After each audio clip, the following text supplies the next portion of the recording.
कामयाबी तक जाने वाले रास्ते सीधे नहीं होते। कामयाबी तक जाने वाले रास्ते सीधे नहीं होते, परंतु कामयाबी मिलने के बाद सभी रास्ते सीधे हो जाते हैं यारों। Not right not left but to the goal. ना दाहिने देखो ना बाएं, सिर्फ अपने लक्ष्य की तरफ देखो। अगर आपका इरादा मजबूत है तो मंजिल आपको 100% मिलेगी। Welcome to Indian institute. Indian institute में आपका स्वागत है। मैं आपको आज बताने वाला हूं पृष्ठीय क्षेत्रफल के वो क्वेश्चन जो 2023 के एग्जाम में बिल्कुल आने ही वाले हैं, जो कि बहुत ज़्यादा इंपॉर्टेंट है।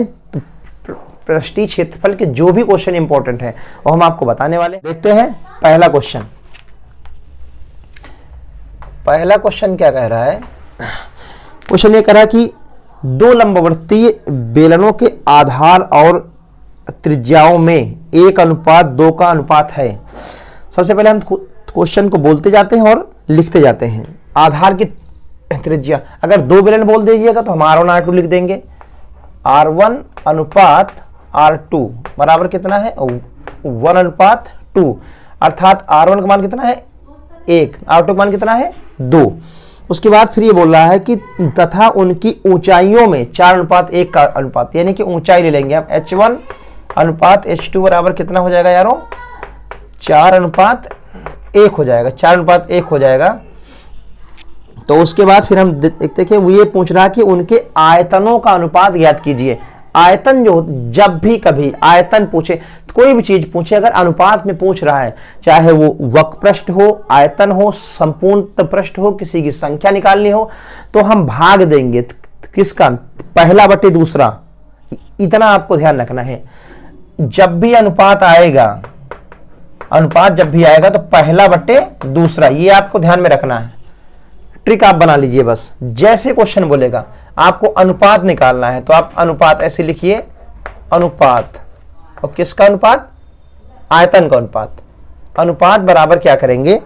यहां भी लिख लेंगे आयतन का अनुपात बराबर, हाँ, पहले बेलन का आयतन।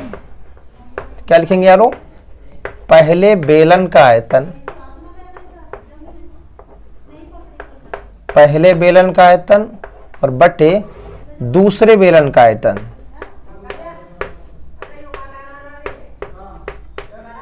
दूसरे बेलन का आयतन, पहले बेलन का आयतन बटे दूसरे बेलन, पहले बेलन का आयतन। अच्छा, आयतन का जो सूत्र होता है वो यही होता है, πr² होता है बेलन का आयतन। लेकिन जैसे ही दो आ जाएंगे तो हम R1 R2 कर देंगे। पहले बेलन का आयतन कितना है यारों? πr1² H1 और बटे πr2² H2 हो जाएगा। ये बात है। तो हम ये देखते हैं कि पाई से पाई तो हमारा कैंसिल हो जाएगा। और R1 का मान कितना है? R1 का मान देखो ये लिखा है 1, और R2 का मान कितना है? 2। तो R1 का हो जाएगा 1, तो 1 का स्क्वायर कितना हो जाएगा? 1 ही रहेगा। और इंटू H1, H1 का मान कितना है? 4। यहां से H1 का मान 4, H2 का मान कितना है? 1। H1 का मान कितना है? 4 लिख देंगे यारों। नीचे R2 स्क्वायर। अब यहां से R2 का मान कितना है? 2, तो 2 का स्क्वायर, ये स्क्वायर लगा हुआ है ना, तो R2 का मान है 2, लेकिन स्क्वायर है, 2 का स्क्वायर कितना हो जाएगा यारों? 4। और फिर गुणे H2 का मान कितना है? H2 का मान है 1, H2 का मान है 1। ये टोटल आपका कट जाएगा, ऊपर नीचे कितना आ जाएगा? 1:1 आ जाएगा आपका। आयतनों का अनुपात कितना आ जाएगा? 1 आ जाएगा आयतनों का अनुपात। ये चाहे तो मैं ऐसे लिख तो एक तो V1 बटे V2, V1 अनुपात V2, कुछ भी ले सकते हो, कोई दिक्कत नहीं है। आयतन का अनुपात ही आपको निकालना था। ठीक है फ्रेंड्स, उम्मीद है कि क्वेश्चन समझ में। नेक्स्ट क्वेश्चन, इंपॉर्टेंट क्वेश्चन वो भी है 2023 के लिए। एकदम उड़ा दीजिए, गर्दा उड़ा दीजिए, गर्दा। हाँ, कह रहा कि एक बेलन और शंकु की ऊंचाइयां। क्वेश्चन नंबर दूसरा, इंपॉर्टेंट क्वेश्चन में से गिना जाएगा ये बोर्ड पेपर के लिए। एक बेलन और शंकु की ऊंचाइयां बराबर हैं, ठीक, कोई बात नहीं, और आधार की त्रिज्याएं भी बराबर हैं, वो भी ठीक है। उनके आयतनों का अनुपात ज्ञात कीजिए। मैंने आपसे फिर से बता रखा हूं कि आयतन का अनुपात जब भी पूछेगा तो आपको पहला बटे दूसरा कर देना है स्टार्टिंग से। जो भी आपको बोलेगा, बेलन है तो बेलन पहले लगा देंगे, शंकु है शंकु पहले लगा देंगे। तो सब कुछ इसका बराबर बोल रहा है, ऊंचाइयां बराबर है, यानी कि H1 बराबर H2 है और R1 बराबर क्या है, R2 है, जो सारी चीजें हैं वो बराबर हैं, कोई दिक्कत नहीं। आयतनों का अनुपात पूछ रहा, तो कह रहा अनुपात, किसका अनुपात, आयतनों का अनुपात, आयतनों का अनुपात। आयतनों का अनुपात क्या बोल रहा है, देखिएगा जरा, आयतनों का अनुपात क्या बोल रहा है कि पहले किसका बोल रहा था, पहले बेलन का, तो क्या लिखोगे आप, बेलन का आयतन, बेलन का आयतन, बेलन का आयतन, और बटे क्या लिखोगे, बटे किसका बोल रहा है, शंकु का, शंकु का आयतन, शंकु का, शंकु का क्या आयतन, शंकु का आयतन, शंकु का आयतन। तो बेलन का आयतन यारो क्या हो जाएगा, pi pi r square h, pi r square h, और H1 बराबर H हो जाएगा, R1 बराबर R हो जाएगा, कोई बात नहीं। शंकु का आयतन क्या हो जाता है, 1/3 पाई आर स्क्वायर एच। तो हम ये देख रहे हैं कि सब कुछ तो बराबर है, पाई से पाई कटा, आर स्क्वायर से आर स्क्वायर कटा, एच से एच कटा, लेकिन तथा परंतु किंतु यहाँ पे कितना हो गया है, यही बात सभी स्टूडेंटों को ध्यान में रखनी है, वरना सीधा क्वेश्चन गलत हो जाएगा।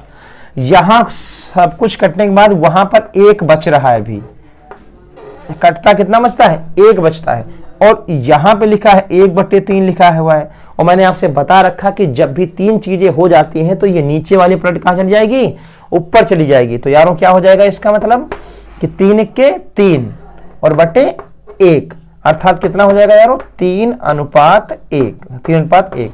आयतन का अनुपात कितना आ जाएगा, 3:1। उम्मीद है कि ये भी क्वेश्चन आप लोगों की समझ में आ गया होगा, और बने रहिए, पूरा वीडियो देखिएगा कि 2023 में एग्जाम में जो भी आने वाले क्वेश्चन है सारे हम आपको बताने वाले हैं। हाँ तो बच्चों, अब जो मैं क्वेश्चन आपको तीसरा क्वेश्चन बताने जा रहा हूं, very very very important question है फॉर के लिए, और इतना इंपॉर्टेंट क्वेश्चन है कि उसको लगाने के लिए दिमाग चाहिए। और दिमाग में क्वेश्चन क्या बोल रहा है भैया, 8 सेंटीमीटर त्रिज्या वाली धातु का एक ठोस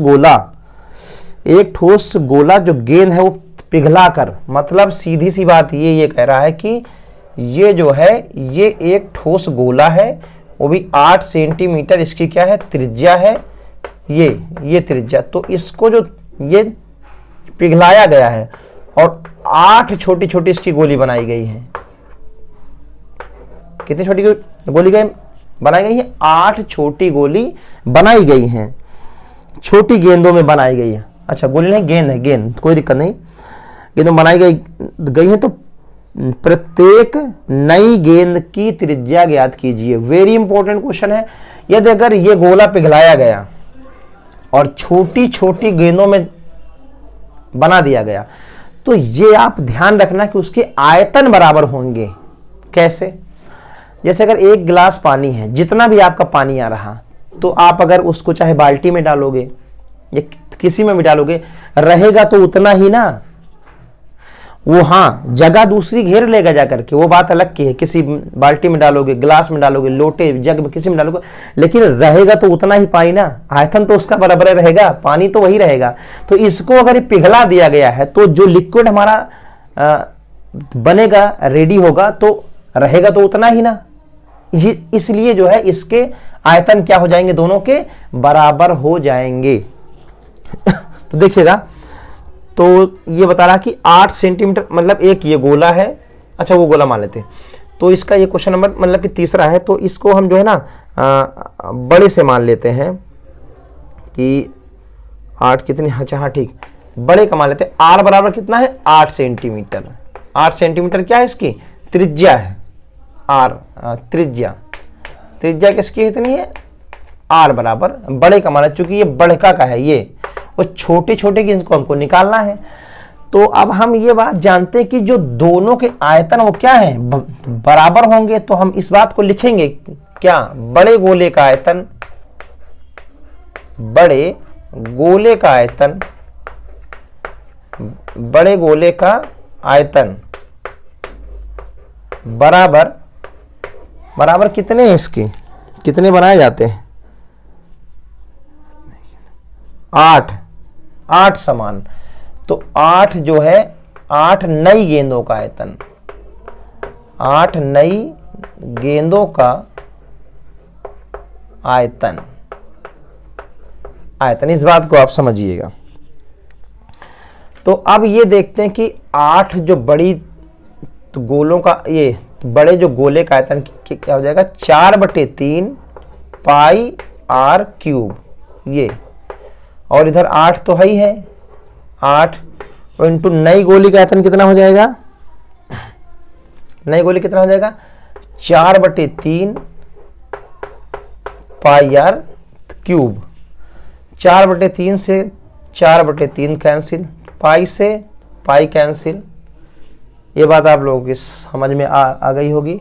और आर क्यूब, आर का मान कितना है यहाँ पर, आर का मान है 8, तो हम यहाँ पे रखेंगे क्या, 8 रखेंगे, वो भी कितने बार रखेंगे, 3 बार रखेंगे, 8 × 8 × 8, क्योंकि कितने, और इधर का एक 8 ये यहाँ पे लिखा हुआ है, यहाँ पे आपको सॉरी स्मॉल आर लिखा, क्यूब लिखा हुआ है, एक 8 से एक 8 कैंसिल हो जाएगा, और 8 कितना हो जाता है, 64, और ये तुम्हारा लिखा है आर क्यूब। अभी तक क्या डायलॉग चलती थी, वर्ग हटाएंगे तो रूट लगाएंगे, लेकिन जो भी यहां से हटाओगे, अब यहाँ पे क्यूब है तो ये 64 किसका क्यूब हो जाएगा, इधर से क्यूब हटा दीजिएगा तो यहाँ पे घात लग जाएगी, 64 बराबर आर, तो 64 किसका क्यूब है, 4 का क्यूब है, तो आर बराबर कितना आ जाएगा यारों, 4 सेंटीमीटर इसकी क्या हो जाएगी, त्रिज्या हो जाएगी, हाँ 4 सेंटीमीटर, इसकी त्रिज्या कितनी आ जाएगी, 4 सेंटीमीटर। तो जो भी हमारी छोटी छोटी जो गोली बनी है या गेंद बनी है, इनकी त्रिज्या कितनी हो जाएगी हमारी, 4 सेंटीमीटर। उम्मीद है कि ये क्वेश्चन आपकी समझ, वेरी इंपॉर्टेंट क्वेश्चन है, ध्यान से लगाइएगा। जैसे हमने सॉल्व किया है क्वेश्चन को, वैसे आप पेपर में हल कर दीजिएगा, बस इंपॉर्टेंट क्वेश्चन में से गिना जाएगा। चौथा क्वेश्चन देखिएगा, ये भी इंपॉर्टेंट क्वेश्चन में से गिना जाएगा। ये बता रहा कि एक धातु के ठोस गोले की त्रिज्या, धातु के एक ठोस गोले की त्रिज्या, ठीक है भैया, एक धातु का ठोस गोले की त्रिज्या कितनी है, 3 सेंटीमीटर यारो दिया गया है। फिर कह रहा है कि इसमें से 0.4 सेंटीमीटर व्यास का, अगर ये हमारा व्यास दिया गया है, व्यास हमारा कितना दिया गया है, 0.4। अच्छा यारो, इस बात को सब लोग जानते हो कि अगर व्यास दिया जाता है, अगर व्यास दिया गया है तो हमारा सूत्र होता है कि ये जो है 2 गुणे त्रिज्या हो जाता है, व्यास हमारा यही सूत्र होता है। या फिर क्या लिखोगे, या क्या लिख सकते हो तुम, त्रिज्या बराबर क्या लिख सकते हो, व्यास बटे 2, व्यास बटे 2 लिख सकते हो। जब भी व्यास दिया जाएगा, अगर आपको त्रिज्या निकालनी तो वो आधी हो जाएगी, 7 है तो 3.5, 4 है तो 2, 8 है तो 4, यानी आधी हो जाएगी, बस इतना जानो आप। तो कहने का मतलब ये है कि अगर इसका हम त्रिज्या निकाल लेंगे स्मॉल आर की, तो कितनी हो जाएगी, 2 से इसे भाग दे दीजिएगा, इसे 2 से भाग कितनी हो जाएगा, 0.2 हो जाएगा, 2 से भाग दे दीजिए कितना हो जाएगा, 0.2 सेंटीमीटर, ये आपकी त्रिज्या हो गई। ठीक है भाई, कोई दिक्कत नहीं। व्यास का हाँ समान अनुप्रस्थ काट का तार खींचा गया है, तार की लंबाई ज्ञात कीजिए। यारो इंपॉर्टेंट क्वेश्चन है।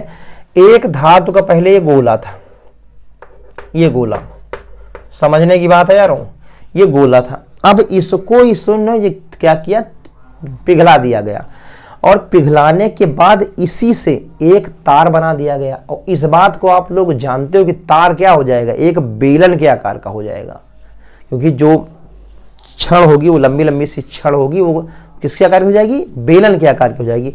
तो अब जो बात आएगी वो किसकी आ जाएगी, बेलन का जो तार होगा, तार किसके आकार का हो जाएगा, तार के आकार का। तो अब इन दोनों के आयतन बराबर हो जाएंगे। ठीक है, कोई दिक्कत वाली बात नहीं है, आराम से समझिएगा, समझ में पूरा आ जाएगा। तो कह रहा है कि तार की लंबाई ज्ञात कीजिए, तो ठीक, कोई दिक्कत नहीं। गोले का आयतन यारों, गोले का आयतन, गोले का आयतन बराबर कह रहा है कि तार का आयतन, तार का आयतन। और तुम तार जानते हो किसके आकार का होगा, गोले का आयतन क्या हो जाएगा यारों, 4/3 पाई आर क्यूब होता है। अच्छा, इस आर को क्यों लिखते हैं पता? क्योंकि गोले का लगाएंगे ये त्रिज्या तो बड़ी लिख देंगे, तार का लगाएंगे छोटी लिख देंगे। इधर जो तार का आयतन बनेगा तो बेलन जगह तो क्या हो जाएगा यारों, पाई आर स्क्वायर एच हो जाएगा। ठीक है, कोई दिक्कत नहीं है। तो अब इसकी बात क्या बता रहा कि तार की लंबाई, लंबाई बोले तो क्या, तार की लंबा होगा अर्थात ऊंचा होगा। भाई लंबाई तो हाइट में जाएगी, उसे हाइट बोलते। चाहे जैसे आपसे पूछ लिया कि आपकी लंबाई कितनी है तो आप उसे या किसी ने पूछा आपकी ऊंचाई कितनी है तो ऊंचाई लंबाई की तब्दील वैसे हो जाएगा। तो देखिए ध्यान से पाई कैंसिल हो जाएगा हमारा, और इसके बाद इसमें आपका मान दिया गया है 4/3 into R, R cube, R का मान कितना है 3, कितने बार लिखेंगे 1 2 और 3 बार लिख देंगे, क्योंकि यहाँ पे क्या लिखा है क्यूब लिखा है इसलिए 3 बार लिख देंगे। और इसका जो मान कितना दिया गया है 0.2 गुणे 0.2 दिया गया है और इंटू एच दिया गया है। तो कोई दिक्कत नहीं भाई, 1 3 से ये 3 कैंसिल। अब हम यहाँ क्या करने वाले हैं, दशमलव बढ़ा देंगे। ये दशमलव हटाया तो 1 0 बढ़ाया, फिर दशमलव हटाया तो फिर 1 0 बढ़ा दिया। अब यहाँ से हम इस बात को जानते हैं कि ये कितना है 2 से काट दो, 2 दूनी 4, ये 2 से ये 2 कट गया। अब यहाँ कुछ भी नहीं बचा, ये यहाँ बचा है 9 और वहाँ बचा है केवल h/100 बचा हुआ है बस। तो यारों कितना हो जाएगा, क्रॉस मल्टीप्लाई गुणा करा देंगे तो h बराबर कितना हो जाएगा 100 का 9 से गुणा कितना हो जाएगा 900 आंसर है 900 सेंटीमीटर इसकी क्या हो जाएगी हाइट। इंपॉर्टेंट क्वेश्चन में से गिना जाएगा ये, शायद 5वां क्वेश्चन है ये, इंपॉर्टेंट क्वेश्चन है। ये बोल रहा है कि एक लंबवर्ती शंकु के आधार का व्यास, ये देखो फिर से व्यास दिया गया। यदि अगर व्यास दिया गया आपका, व्यास कह रहा है कि 21 है तो त्रिज्या कितनी हो जाएगी, त्रिज्या बराबर हो जाएगी क्या व्यास/2, 21.5 बोले तो कितना हो जाएगा 10.5 सेंटीमीटर। अगर 20 होता तो 10 हो जाता, लेकिन कितना दिया गया है 21 तो 10.5 हो जाएगा, कोई दिक्कत नहीं। त्रिज्या ये हो गई। उसके बाद फिर कह रहा है कि तिर्यक ऊंचाई, उसकी तिर्यक ऊंचाई मतलब क्या, तिर्यक ऊंचाई दी गई है। क्या बोला, तिर्यक ऊंचाई, तिर्यक ऊंचाई कितनी है, एल बराबर कितनी दी गई यारों, एल बराबर बोल रहा है 13.5 सेंटीमीटर तिर्यक ऊंचाई इसकी दी गई, कोई दिक्कत नहीं। फिर क्वेश्चन करा कि इसका संपूर्ण पृष्ठ ज्ञात कीजिए। संपूर्ण पृष्ठ, तो शंकु का जो संपूर्ण पृष्ठ होता है, शंकु का संपूर्ण पृष्ठ, शंकु का संपूर्ण पृष्ठ क्या हो जाएगा, शंकु का संपूर्ण पृष्ठ हो जाता है क्या पाई आर एल प्लस आर। अच्छा एक चीज़ और है, अगर फार्मूला आपको याद नहीं है तो याद कर लीजिएगा, हमारे वीडियो में फार्मूला हमने आपको समझा दिया है, आराम से एक एक फार्मूला याद कर लीजिएगा। उसके बाद सवाल आपके 100% लग जाएंगे, जो कि 2023 के एग्जाम में आपके अच्छे नंबर दिलाएंगे। ठीक है, पाई के मान कितना हो जाएगा यारों, पाई का मान हो जाएगा तुम्हारा 22/7, सबको पता पाई का मान 22/7 होता है। आर बोले तो त्रिज्या, ये त्रिज्या कितनी थी 10.5, 10.5 हो गई, और गुणे उसके बाद कितना बोल रहा आर, वो सॉरी एल का मान कितना है 13.5, और ये प्लस कितना है 10.5, आराम से लग जाएगा। देखिए ध्यान से, अब हम इस बात को जानते हैं कि 1 दशमलव हम हटाएंगे तो 1 0 यहाँ पर बढ़ा देंगे, कोई दिक्कत नहीं। ये आपका हो जाएगा कितना 22/70 गुणे 105। ठीक है, लिख लेते हैं आराम से, फिर इंटू ये लगाएंगे। अब हम इस बात को जानते हैं ये कितना लिखा हो 13.5 और 10.5, तो ये कितना हो जाएगा यारों 13 10 23 23 1 24 हो जाएगा, 24 हो जाएगा। क्लियर। अब इसके बाद हम इसको काटते हैं आराम से। सबसे पहले हम काटेंगे किससे, 5 से काट देते हैं, हाँ 5 से ही काटते हैं। 5 1 के 5, 2 बचा, 5 चौको 20, 5 से काट देंगे 5 दूनी 10, 5 1 के 5, और उसके बाद फिर काटेंगे हम किससे काट दें, इससे 7 से काटते हैं। 7 दूनी 14 और 7 त्रिक 21, 2 से फिर काट देंगे किसको, इसको काट देंगे, 12 बार जाएगा। तो यारों हमारा बचा कितना है, 22 गुणे 3 और गुणे 12। ये काटना बहुत आराम से देखिएगा, संख्याएं कटने के लिए बनी होती है। डायलॉग क्या लगती है कि हम बने तुम बने एक दूजे के लिए। 22 तियां 66 और 66 गुणे 12 आप कर लीजिएगा। बरछंग 72 के 2 हासिल के 7 और बरछंग 72 7 कितना हो जाएगा, 79। 72 7 हो जाएगा आपका 79। क्या हो जाएगा, वर्ग सेंटीमीटर। वर्ग सेंटीमीटर इंपॉर्टेंट क्वेश्चन में से गिना जाएगा ये। और उम्मीद है कि आपकी समझ में सारे क्वेश्चन आ गए होंगे। 2023 के लिए बहुत इंपॉर्टेंट क्वेश्चन है। सभी लोग मस्त बिंदास तरीके से पढ़ते रहिएगा। और जो भी स्टूडेंट हमारे चैनल पर नए हैं, चैनल को ज़रूर से ज़रूर सब्सक्राइब कर दें, क्योंकि एग्ज़ाम आने तक हम सारे क्वेश्चन इंपॉर्टेंट बताने वाले हैं। मिलते हैं नेक्स्ट वीडियो में। जय हिंद।